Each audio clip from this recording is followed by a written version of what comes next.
H D. Kumaraswamy ಅವರು ಒಕ್ಕಲಿಗ ಸ್ವಾಮೀಜಿ ವಿರುದ್ಧ ಸಿಟ್ಟಿಗೆದ್ದಿದ್ದಕ್ಕೆ ಡಿ.ಕೆ. ಶಿವಕುಮಾರ್ ಪರ ಚುಂಚನಗಿರಿ ಮಠದ ನಿರ್ಮಲಾನಂದ ಸ್ವಾಮೀಜಿ ವಕಾಲತ್ತು ವಹಿಸಿದ್ರಿಂದ ಕುಮಾರಸ್ವಾಮಿ ಸಿಟ್ಟಾಗಿದ್ದಾರೆ ಅಂತ ನಾವೆಲ್ಲ ಅಂದ್ಕೊಂಡಿದ್ದೇವೆ. ಆದ್ರೆ ಅಸಲಿ ಕಾರಣ ಬೇರೆನೇ ಇದೆ.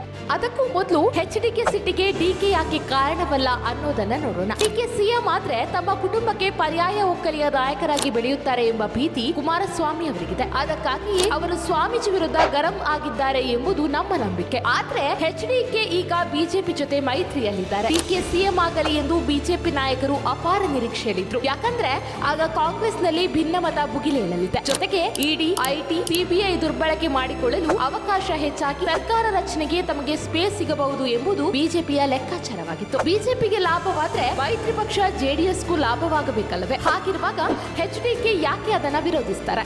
ಇನ್ಫ್ಯಾಕ್ಟ್ ಎಚ್.ಡಿ.ಕೆ ಸಿಟ್ಟಿಗೆ ಒಕ್ಕಲಿಗ ಜಾತಿ ಮೇಲಿನ ಹಿಡಿತ ಕಾರಣ ಅನ್ನೋದೇನೋ ನಿಜ. ಆದ್ರೆ ಆ ಥ್ರೆಟ್ ದೇವೇಗೌಡರ ಕುಟುಂಬವನ್ನ ಕಾಡ್ತಾ ಇರೋದು ಡಿಕೆಗಿಂತ ಹೆಚ್ಚಾಗಿ ಆದಿಚುಂಚನಗಿರಿ ಪೀಠಾಧೀಶರಾದ ಸ್ವತಃ ನಿರ್ಮಲಾನಂದ ಸ್ವಾಮೀಜಿ ಅವರಿಂದ. ಹೌದು, ಹೀಗೊಂದು ಸುದ್ದಿ ಹರಿದಾಡ್ತಾ ಇದೆ. 2023ರ ಕಾಂಗ್ರೆಸ್ ಗೆಲುವಿನಿಂದ ಕಂಗೆಟ್ಟ ಕುಮಾರಸ್ವಾಮಿ ಅವರು ಪಕ್ಷದ ಆಂತರಿಕ ವಿರೋಧ ಮತ್ತು ದೇವೇಗೌಡರ ಅಸಮ್ಮತಿ ಲೆಕ್ಕಿಸದೆ ಬಿಜೆಪಿ ಜೊತೆ ಮೈತ್ರಿ ಮಾಡಿಕೊಂಡಿದ್ರು. ಕೇಂದ್ರ ಮಂತ್ರಿ ಹುದ್ದೆಯ ತತ್ಕ್ಷಣ ಲಾಭದ ಹೊರತಾಗಿ ಅದರ ಅಪಾಯಗಳು ಈಗ ಅವರಿಗೆ ಮನವರಿಕೆ ಆಗ್ತವೆ. ಹಿಂದುತ್ವ ನೆಪದಲ್ಲಿ ಒಕ್ಕಲಿಗರ ನಡುವೆ ತನ್ನ ವೋಟ್ ಬ್ಯಾಂಕ್ ವಿಸ್ತರಿಸಿಕೊಳ್ಳುವ ಅಜೆಂಡಾ ಇಟ್ಟುಕೊಂಡೇ ಬಿಜೆಪಿ ಆ ಮೈತ್ರಿಗೆ ಒಪ್ಪಿತ್ತು. ಈ ಕಾರ್ಯಸಾಧನೆಗಾಗಿ ಬಿಜೆಪಿ ಮತ್ತು ಆರ್ಎಸ್ಎಸ್ ಬಳಸಿಕೊಳ್ತಿರೋದು ಇದೇ ನಿರ್ಮಲಾನಂದ ಸ್ವಾಮೀಜಿಗಳ ಸಖ್ಯವನ್ನ. ರಾಜಕೀಯವಾಗಿ ತಟಸ್ಥ ಎಂದು ಹೇಳಿಕೊಂಡ್ರು ನಿರ್ಮಲಾನಂದ ಶ್ರೀಗಳ ಆರ್ಎಸ್ಎಸ್ ಒಲವು ಆಗಿಂದಾಗೆ ವ್ಯಕ್ತವಾಗುತ್ತಲೇ ಬಂದಿವೆ. ಒಕ್ಕಲಿಗ ಸಮುದಾಯದ ಮೇಲೆ ಸ್ವಾಮೀಜಿಗಿರುವ ಆಧ್ಯಾತ್ಮಿಕ ಪ್ರಭಾವ ಬಳಸಿಕೊಂಡು ಸಮುದಾಯವನ್ನ ಬಿಜೆಪಿ ತನ್ನತ್ತ ಸೆಳೆದುಕೊಳ್ಳುತ್ತಿದೆ ಎಂಬ ಶಂಕೆಯೇ ಕುಮಾರಸ್ವಾಮಿ ಅವರ ಆತಂಕಕ್ಕೆ ಕಾರಣ. ಉತ್ತರ ಪ್ರದೇಶದ ಯೋಗಿ ಆದಿತ್ಯನಾಥರಂತೆ ಕರ್ನಾಟಕದಲ್ಲೂ ಒಬ್ಬ ಸ್ವಾಮೀಜಿಯನ್ನ ಪ್ರಯೋಗಿಸಬೇಕೆನ್ನುವುದು ಬಿಜೆಪಿಯ ಹಳೆಯ ಸ್ಟ್ರಾಟಜಿ. ಅದಕ್ಕಾಗಿ ಮಾದಾರ ಚೆನ್ನಯ್ಯ ಸ್ವಾಮೀಜಿ ಹೆಸರು ಸ್ವಲ್ಪ ಕಾಲ ಕೇಳಿ ಬಂದಿತ್ತು. ಆದ್ರೆ ಅದು ಯಶಸ್ವಿಯಾಗಲಿಲ್ಲ. ಮುಂಬರುವ ಚುನಾವಣೆ ವೇಳೆಗೆ ನಿರ್ಮಲಾನಂದ ಶ್ರೀಗಳನ್ನ ಈ ಪ್ರಯೋಗಕ್ಕೆ ಒಡ್ಡಬೇಕೆಂದು ಬಿಜೆಪಿ ಉನ್ನತ ಮಟ್ಟದಲ್ಲಿ ಚರ್ಚೆಗಳು ನಡೆಯುತ್ತಿವೆಯಂತೆ. ಆ ಸುಳಿವು ಸಿಕ್ಕಿದ್ರಿಂದಲೇ ಕುಮಾರಸ್ವಾಮಿ ಅವರು ಸ್ವಾಮೀಜಿಗಳು ರಾಜಕಾರಣದಿಂದ ದೂರ ಇರಬೇಕು ಎಂಬ ಸಿಟ್ಟು ಹೊರಹಾಕಿದ್ದು ಎನ್ನಲಾಗ್ತಿದೆ. ಹಾಗೆ ನೋಡಿದ್ರೆ ದೇವೇಗೌಡರ ಕುಟುಂಬ ಮತ್ತು